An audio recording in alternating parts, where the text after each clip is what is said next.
On ne bat pas Andrei Roublev 5 fois de suite. À la surprise générale, le Russe s'est défait de Daniil Medvedev en demi-finale à Cincinnati. Et en finale du Masters 1000 de l'Ohio, il défiera Alexander Zverev contre qui, là encore, il est mené 4-0 dans ses face-à-face contre l'Allemand sans avoir pris le moindre set. Le Russe arrivera-t-il de nouveau à inverser la tendance? C'est ce que nous allons voir. Analyse et pronostic. Jingle. Si tu veux avoir des analyses détaillées du circuit ATP et WTA, ainsi que des pronostics sur les principaux matchs de tennis, alors abonne-toi et clique sur la petite cloche.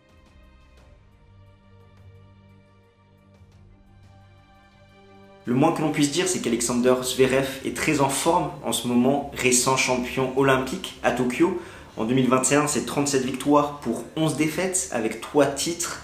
Madrid, Acapulco et les Jeux Olympiques de Tokyo. Il est actuellement sur une série de 10 victoires consécutives.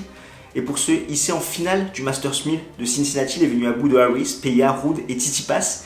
Il a concédé un seul set, c'était contre le Grec en demi-finale, et en tout il a passé 6h15 sur les cours. Sacha n'a pas traîné à Cincinnati malgré une demi-finale très compliquée contre Stefanos Tsitsipas, où il est passé tout proche de la correctionnelle. Et il s'est passé quelque chose depuis Tokyo. Étant donné que l'Allemand tient enfin sa ligne, il est beaucoup plus agressif, côté coup droit, côté revers, il arrive parfaitement à changer de direction. Il fait partie de ces nouveaux joueurs qui disposent d'un jeu hybride. En effet, il est doté d'un très bon service. Mais derrière, en fond du court, c'est très solide, il défend très bien, il a une bonne couverture de terrain, il relance très bien, ce qui fait qu'en fonction de la surface, il peut faire briller une partie de son jeu. Par exemple, sur une surface rapide, il va pouvoir mettre en avant ses qualités au service, mais sur une surface un petit peu plus lente, il va pouvoir faire briller ses qualités défensives, sa couverture de terrain et sa relance. Face à Ruud, il a parfaitement su exploiter les lacunes techniques de son adversaire, qui accuse encore un petit peu le coup sur des surfaces rapides, notamment dues à ses longues préparations côté coup droit et côté revers. Contre Tsitsipas, cela fut plus compliqué étant donné qu'il s'impose au finish en 2h43 de jeu, 6-4, 3-6, 7-6.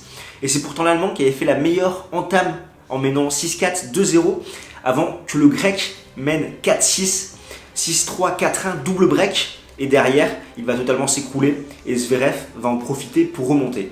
Donc c'est vraiment un miracle que l'Allemand se soit imposé, mais derrière, il y a quand même une forme de justice, étant donné que l'attitude du Grec a été très limite, voire détestable, avec ses nombreuses pauses au vestiaire à la fin de chaque set, où il prenait allègrement son temps dans les vestiaires avant de revenir pour couper un petit peu le rythme adverse. Si on s'intéresse un peu plus au match, donc Zverev, comme depuis le début du tournoi, a été impérial jusqu'à 6-4, 2-0, avant de petit à petit baisser pavillon, notamment à cause de douleurs à l'estomac. Il l'a dit en conférence de presse, il a été gêné à partir du second set par son estomac.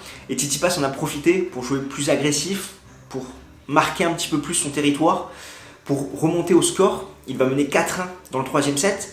Et comme souvent, le Grec petit à petit va faire preuve de nervosité. On l'a vu contre Félix Auger-Aliassime, contre Hugo Humbert. Dès qu'il mène, petit à petit il commence à cogiter, il passe moins de première. Et l'Allemand, qui n'en demandait pas tant, va se mettre à rejouer agressif, à tenir sa ligne, à faire déjouer Stefanos Tsitsipas, un break, 2 breaks. Et finalement, ils vont se retrouver au tie-break du troisième set. Et là, finalement, sur sa série, l'Allemand va s'imposer au finish. Donc encore une défaite douloureuse pour le Grec qui devra la digérer. Zverev compte 4 titres en Masters 1000, Rome, Canada et 2 titres à Madrid.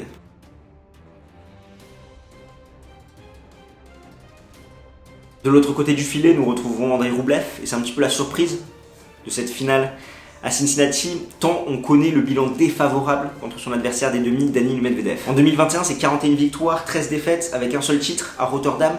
Il avait fait une très bonne entame de saison, le Russe, jusqu'à Rome, où après il a un petit peu accusé le coup physiquement et il enchaînait les mauvais résultats. Donc là, il remet un petit peu la marche en avant dans l'Ohio. Il aura sa seconde finale en Masters 1000 après celle de Monaco en début d'année. Pour celui-ci en finale, il est venu à bout de Cilic, Monfils, Per et Medvedev.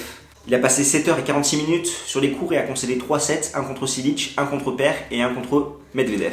La surprise vient bien évidemment de sa victoire en demi-finale contre Daniil Medvedev, 2-6, 6-3, 6-3, étant donné qu'en 4 matchs, Roublev les avait tous perdus, n'avait pas inscrit le moindre set contre Daniil Medvedev. Et quand on voit un petit peu la physionomie du premier set, on peinait à voir un scénario différent dans cette rencontre, étant donné que Medvedev s'est régalé à contrer son adversaire. Roublev qui frappe très très fort, qui est très agressif, mais qui n'arrive pas à trouver d'angle. Un contreur comme Medvedev s'appuie sur cette puissance pour faire mal et pour faire déjouer son adversaire. C'est pour ça que c'est un match-up très défavorable pour Roublev. Et le tournant de ce match aura eu lieu à 6-2, 1 partout, 15-A sur le service de Roublev, où dans une course défensive, Medvedev va se cogner contre la caméra qui est présente sur le court, qu'il avait pas mal gêné depuis le début du tournoi. Et derrière, finalement le match ne va plus être le même, il va avoir quelques douleurs à la main, et il va flancher physiquement et mentalement dans la rencontre. Roublev, avec son agressivité et sa constance du fond du court, a su s'économiser et faire mal à Daniil Medvedev, qui peinait, qui n'était plus vraiment le même joueur que durant le premier set, qui allait trop rapidement à la faute. Et on peut également noter les ajustements tactiques qu'a fait Roublev, notamment en utilisant un peu plus le slice de revers pour casser le rythme sur le revers adverse. A noter que cette saison, comme à Miami et comme à Tokyo, Medvedev a souffert de la chaleur. Il a beaucoup plus de mal dans ses conditions de jeu, on l'a vu. Un match en journée à Cincinnati, il a peiné. Physiquement, c'était beaucoup plus compliqué. Ce qui est assez étonnant parce qu'en 2019, on n'avait pas du tout cette impression.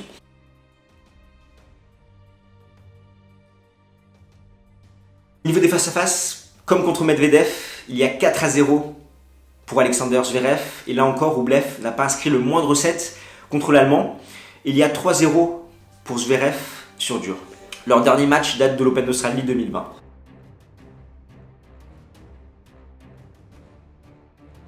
Comme d'habitude, de t'afficher les statistiques détaillées. Sans surprise, Zverev domine au service avec 69% de première balle et 83% de points gagnés derrière. Roublev est à 62% de première pour 82% de points gagnés derrière. La grosse lacune du Russe, c'est sa seconde balle avec seulement 41% de points gagnés.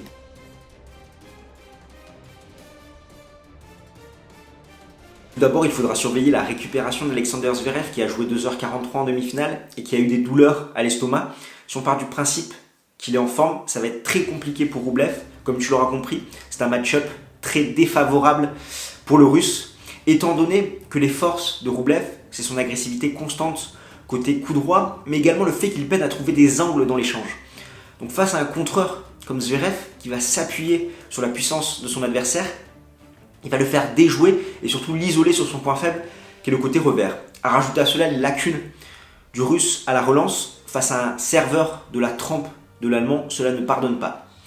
D'une façon générale, il faudra voir si Roublev arrive à mettre son jeu en place, c'est-à-dire à frapper des balles côté coup droit, à agresser de façon permanente son adversaire, ou au contraire, si Zverev arrive à l'isoler côté revers, auquel cas toutes les failles du Russe vont apparaître.